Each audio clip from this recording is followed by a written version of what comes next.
श्री गणेशाय नमः. जय जय रामकृष्ण हरी. एकतरी ओवी अनुभवावी या भक्तिमय यूट्यूब चॅनलमध्ये आपले सर्वांचं मनपूर्वक स्वागत आहे. आज आपण तिसऱ्या अध्यायातील अत्यंत गूढ अशी ओवी अनुभवणार आहोत. चला तर मग ओवीला सुरुवात करूया. का गळा स्तन अजेचे,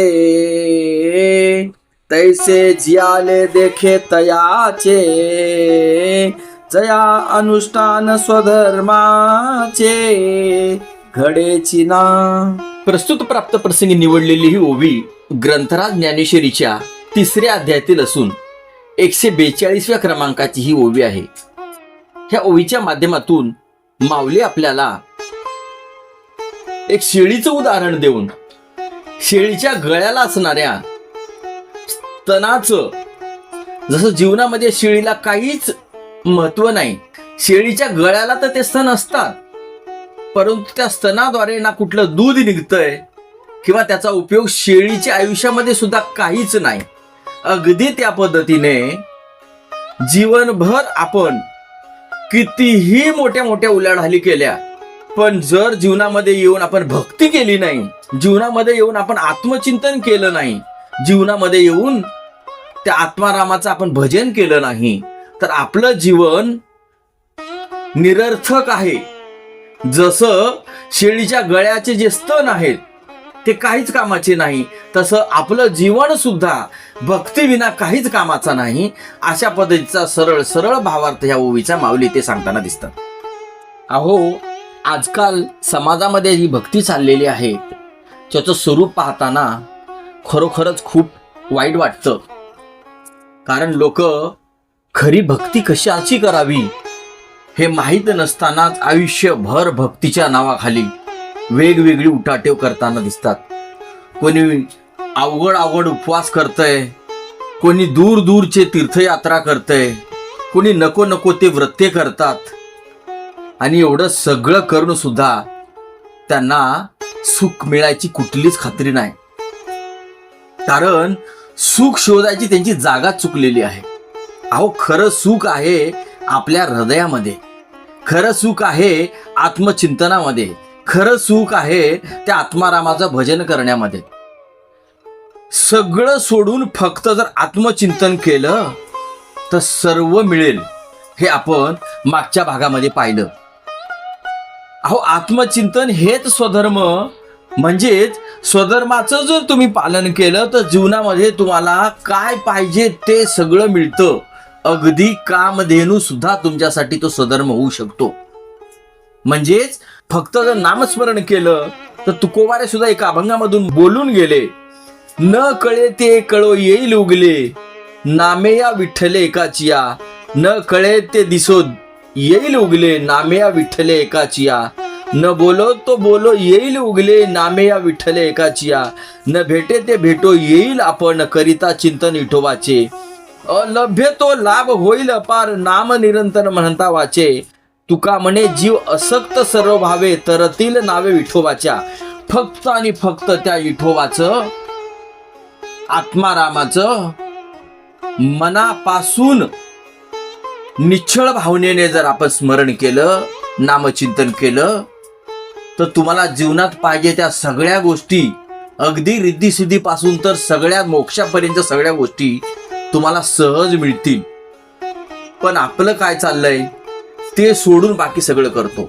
म्हणून माऊली ह्या ओळीमध्ये ताकीद देत आहेत, बाबांनो,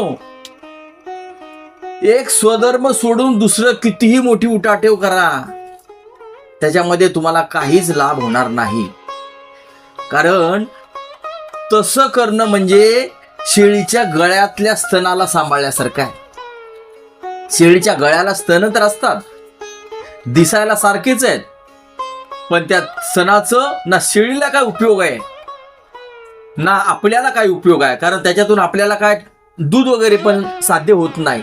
मग त्या स्तनाचा जसा आयुष्यभर भार शेळीला व्हावा लागतो, अगदी त्याच पद्धतीने आपण जीवनभर न कळता मनोमार्ग केलेली भक्ती ही एक नको ते उठाठेव आणि निरर्थक ठरू शकते. म्हणून माऊली ह्या ओवीमध्ये आपल्या सगळ्यांना सावध करतात, बाबांनो तुम्ही काहीच करू नका, फक्त नामस्मरण करा, फक्त स्वधर्माचं पालन करा, फक्त नामचिंतन करा. एवढं जरी केलं तरी तुम्हाला सगळ्या गोष्टी मिळतील. तुकाराम महाराज म्हणून गेले, हरी आला हाता मग कैची भय चिंता. किंवा तुका म्हणे हरी काही उरो नेदी उरी. ज्या दिवशी तुमच्याकडे हरी प्राप्त होतो त्या दिवशी तुम्हाला सर्वच मिळाल्यागत आहे. त्याच्यानंतर तुम्हाला मिळण्यासारखं परमार्थामध्ये काहीच नाही. म्हणून जीवनामध्ये जर तुम्हाला तुमची साधना ही परमेश्वराला प्राप्त व्हावी किंवा तुम्हाला खऱ्या परमेश्वराची ओळख व्हावी असं वाटत असेल, सद्गुरूंना शरण जा. मग त्याच्यानंतरच जीवनामध्ये आपला खरा परमार्थ सुरुवात होतो. भावेविण देव न कळे निसंदेह, गुरुविण अनुभव कैसा कळे. अरे जसं भाव नसल्यानंतर तुम्हाला कुठल्याच गोष्टीची प्राप्ती होऊ शकत नाही, अगदी त्याच पद्धतीने गुरुविण आपल्याला अनुभव मिळणार नाही. म्हणून जर तुमचा भावच प्रकट नाही झाला तर तुम्ही सद्गुरूकडे जाणारच नाही. आणि सद्गुरूंनी दिलेल्या त्या नामाच्या रीतीवरती तुमचा भाव नसल्या कारणाने माऊलींनी सांगितलेली आजची ओवी तिथे लागू होईल. सद्गुरूंनी दिलेल्या नामावरती जर आपण अनुष्ठान नाही ठेवलं, चिंतन नाही केलं, आरूढ नाही झालो, तर माऊली भीती दाखवतात, बाबांनो त्या शेळीच्या गळातल्या स्तनाप्रमाणे तुमच्याकडे असलेलं नाम आहे, त्याचा तुम्हाला उपयोगच काय. तुमच्याकडे नाम आहे, दिसतंय आम्हाला, परंतु त्याचा तुम्हाला काहीही उपयोग होणार नाही जर तुम्ही त्या नामाचं चिंतन केलं नाही तर.